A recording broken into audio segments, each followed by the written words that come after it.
बिल्कुल, अयोध्या से बड़ी खबर निकल रही है। राम मंदिर उद्घाटन की तैयारियां तेज हो गई है। राम मंदिर उद्घाटन के समय वहां तैनात होगी पर्यटक पुलिस, और साथ ही आपको ये भी बता दें कि पुलिस को विशेष करके उनको एक्सपीरियंस करवाया जाएगा और साथ ही एक अनुसंधान के थ्रू उनको जूझना पड़ेगा। उनके लिए एक क्रैश कोर्स का भी इंतजाम किया गया है। साथ में आपको बता दें कि जिस तरीके से हाल में ये निकल के सामने आया है कि इस पुलिस के बिहेवियर को लेकर के कहीं ना कहीं सवाल उठाया गया है, उसको लेकर के भी वहाँ विशेष ध्यान दिया जाएगा और उसके लिए भी उन्हें एक कोर्स तैयार करके उनको एक प्रशिक्षण दिया जाएगा। आप देख सकते हैं जिस तरीके से अयोध्या में राम मंदिर का निर्माण हो रहा है, उसी को लेकर के कहीं ना कहीं मुख्यमंत्री पूरी तरीके से चिंतित नजर आ रहे हैं और उन्होंने अधिकारियों के साथ बैठक करते हुए ये बातें कही और साथ में ये विशेष ध्यान रखने के लिए उन्होंने कहा जो सुरक्षा होगा वो कहीं ना कहीं पूरी तरीके से पुख्ता की जाएगी। ठीक है, लोमस और हमारे तमाम सहयोगी हर खबर पर बने हुए, हर अपडेट आप तक हम पहुंचा रहे हैं। लेकिन इस बीच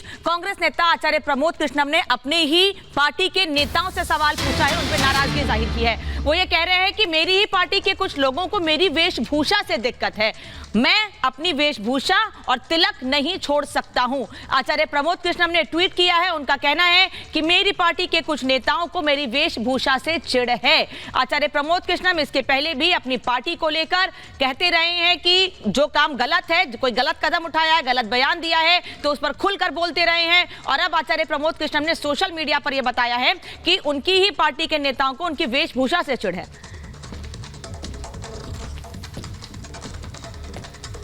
और इसी बीच एक और बड़ी खबर अब आप तक पहुंचा देते हैं। सनी देओल के बंगले की नीलामी को रद्द कर दिया गया है। बैंक ऑफ बड़ौदा ने यह फैसला लिया है और उनके बंगले की नीलामी को रद्द किया गया है। पहले नीलामी की बात निकलकर सामने आ रही थी, लेकिन अब उस नीलामी की प्रक्रिया पर रोक लगा दी गई है। तो ये बड़ा अपडेट, ये बड़ी खबर इस वक्त हम आप तक पहुंचा रखे हैं। सनी देओल के बंगले की नीलामी को लेकर यह खबर निकलकर सामने आ रही है कि अब फिलहाल अभी उनके बंगले की नीलामी नहीं होगी। जुहू के बंगले की नीलामी का नोटिस पहले जारी हुआ था, लेकिन अब बैंक ऑफ बड़ौदा ने नीलामी को रद्द कर दिया है। सनी देओल के बंगले की नीलामी को लेकर लगातार चर्चाएं तेज हो रही थी। मुंबई में प्रक्रियाएं शुरू हो चुकी थी, लेकिन अब जुहू के बंगले को लेकर जो नोटिस जारी किया गया था उस पर फिलहाल रोक लगा दी गई है।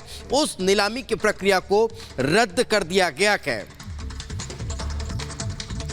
और एक और बड़ी खबर इस बीच आपको बता दें कि एक तरफ नीलामी का फैसला वापस लिया गया है बैंक की ओर से, वहीं अब राजनीति भी शुरू हो गई है इस पर। गदर 2 की सफलता से कांग्रेस को मिर्ची लगी है, क्योंकि सनी देओल के बंगले को लेकर जयराम रमेश ने ट्वीट किया है। वो ये कह रहे हैं कि कल बैंक ऑफ बड़ौदा की तरफ से बंगला नीलाम करने की खबर आई थी, लेकिन 24 घंटे के बाद खबर आई कि बैंक ऑफ बड़ौदा ने नीलामी का नोटिस वापस ले लिया है। तो क्या सवाल ये उठ रहा है कि गदर 2 की सफलता से कांग्रेस पार्टी में नाराजगी है, कांग्रेस पार्टी को मिर्ची लग रही है, इसीलिए जयराम रमेश ऐसे बयान दे रहे हैं, ऐसे निशाना साध रहे हैं, ट्वीट कर रहे हैं। कल बैंक से नीलामी की खबर आई थी, जयराम रमेश ये कह रहे हैं, लेकिन 24 घंटे के भीतर ही नीलामी का फैसला वापस कैसे ले लिया गया? जयराम रमेश ये सवाल पूछ रहे हैं। दरअसल सनी देओल के घर पर नीलामी का नोटिस बैंक ऑफ बड़ौदा की ओर से लगाया गया था और उसके बाद 24 घंटे के बाद बैंक ने नोटिस वापस ले लिया है।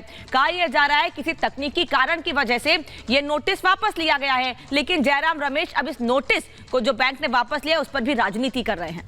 तो बिल्कुल कहीं ना कहीं राजनीतिक का आरोप प्रत्यारोप अब देखने को मिल रहा है। इसी तरह आपको सीधे बिहार लिया चलते हैं। हमारे सहयोगी